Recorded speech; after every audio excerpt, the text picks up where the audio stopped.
పెడితే వాళ్ళు ఎక్కడ వెళ్ళిపోతే ప్రతిపక్షాలు నిందిస్తారు అన్న ఒక భయం ఇవాళ ఉంది. ఇది కూడా మంచిది కాదు.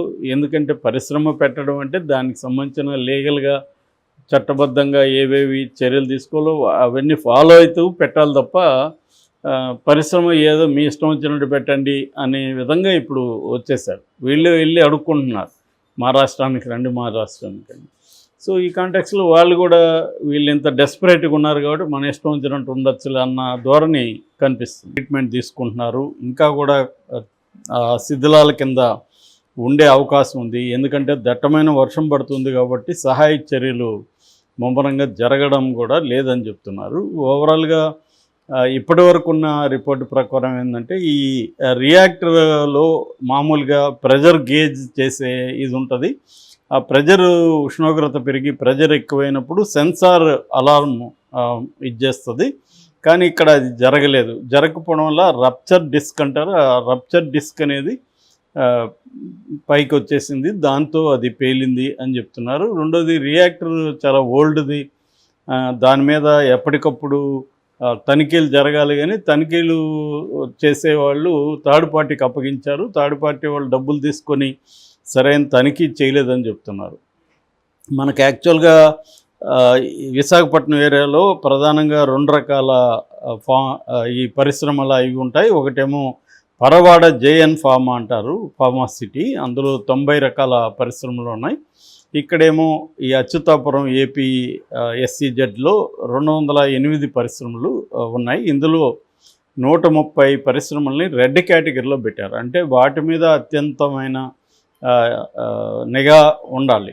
యాక్చువల్గా మనకి జగన్ అధికారంలో ఉన్నప్పుడు 2020లో LG పాలిమర్స్, అది ఎంత పెద్ద ప్రమాదం తెలుసు మనకి.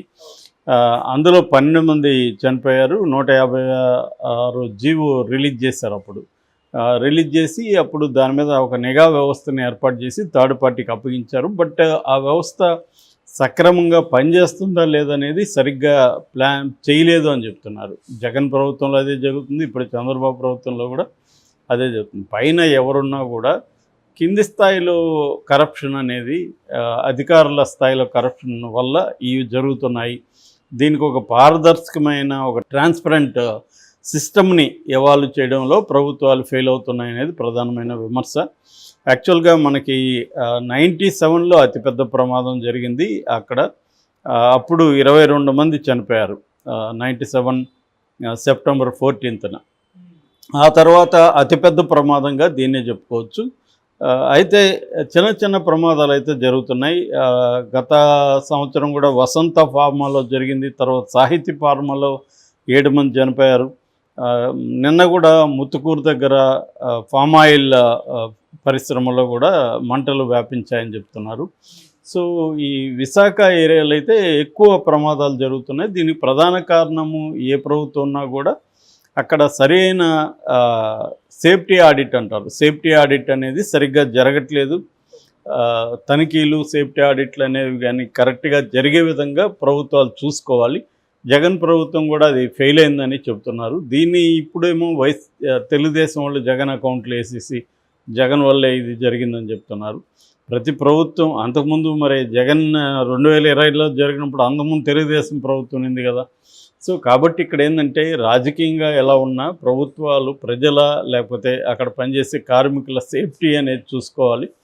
ఈ చాలాసార్లు ఏం చేస్తారంటే ఫ్యాక్టరీలో ఓనర్స్ కక్కుర్తి పడతారు, చిన్న చిన్న వాటికి కూడా కక్కుర్తి పడతారు. మేము పౌరకుల సంఘంలో ఉన్నప్పుడు చిత్తూరులో కాలుష్యం ఉండేది, ఆదికేశ్వర నాయుడు ఫ్యాక్టరీ మొలాసిస్ తయారు చేసేవాళ్ళు. దానికి ఒక ట్రీట్మెంట్ ప్లాంట్ కడితే సరిపోతుంది, కానీ కట్టరు అన్నమాట వాళ్ళు. అదే తిరుమలలో కోట్లు దేవుడికి ఇస్తారు కానీ అక్కడ ట్రీట్మెంట్ ప్లాంట్ కట్టరు. కట్టకపోవడం వల్ల ఏమవుతుందంటే ఆ మురికి నీరంతా చుట్టుపక్కల గ్రామాల్లో ప్రవహించి పొలాలు పంటలు సరిగా పండవు. అక్కడున్న బోర్లో కూడా 30-40 బిందెలు కొట్టినాక మంచి వాటర్ వస్తుంది. అంత కిందికి అది లోపలికి ఇంకిపోయిందన్నమాట. బావులు చిన్న చిన్న బావులు తవ్వితే కూడా అదే నీళ్ళు ఉంటుంది. సో దానివల్ల రకరకాల రోగాలు. కానీ ఆ ట్రీట్మెంట్ ప్లాంట్ కట్టరా అంటే కట్టరు, వాళ్ళు కోర్టుకు వెళ్తారు, అన్నీ చేస్తారు. సో ఇది జరుగుతుంటుంది. దీన్ని పై స్థాయిలో పరిశ్రమల శాఖ కావచ్చు, లేకపోతే కాలుష్య నియంత్రణ ఇవి కావచ్చు, వీళ్ళందరూ